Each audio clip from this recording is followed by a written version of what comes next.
जय माता दी। जय माँ कामाख्या। कुछ मनुष्यों के शरीर में पवन आती है। कुछ दिन तक तो वो पवन आती है और उसके बाद में वो पवन शरीर छोड़ देती है।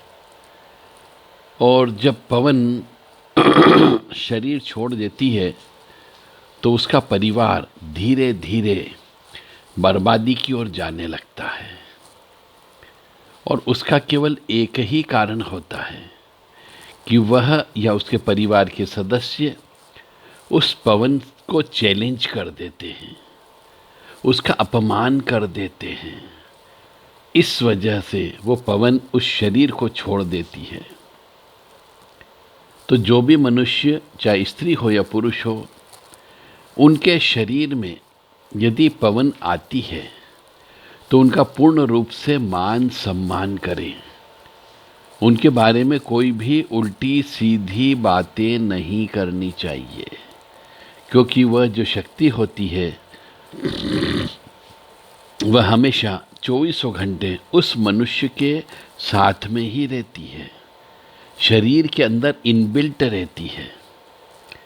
चाहे वो देवी रूप में पवन आती हो या देवता रूप में पवन आती हो,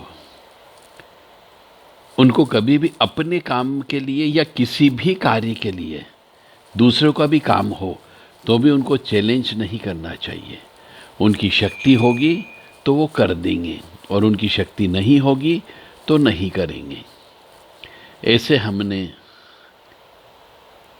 पिछले 7 दिन में एक ऐसे मनुष्य से मिले जिसने पवन को अपने शरीर में पिछले 2 साल से उतारा है।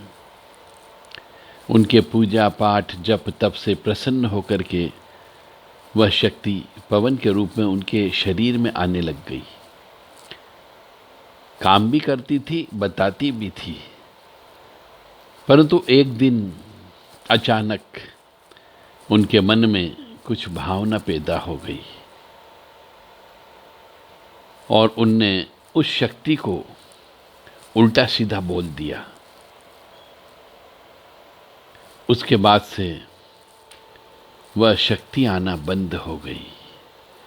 अब धीरे धीरे उनके मन में शंका कुशंका उत्पन्न हो गई। और ये बिल्कुल सत्य है कि आगे चलकर निश्चित तौर से कहीं न कहीं उस मनुष्य का अनिष्ट होने वाला है। अब यदि वह व्यक्ति माफ़ी मांगे तो भी शायद शक्ति उसके पास में नहीं आएगी, क्योंकि इन शक्तियों को, ये सब बड़े बुजुर्ग हैं और ये सब शक्तियाँ प्रेम चाहती है, मान सम्मान चाहती है, इज्जत चाहती है।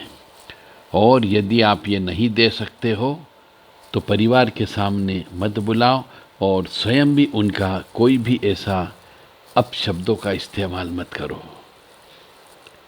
ये आज का ज्ञान है आपके लिए कि चाहे वो काली रूप में आती हो, चाहे वो भैरव रूप में आती हो, चाहे वो वीर के रूप में आती हो, किसी भी रूप में आती हो, उन सबको मान सम्मान चाहिए। और दे सकते हो तो दीजिए, अन्यथा मत बुलाइए। जय माता दी।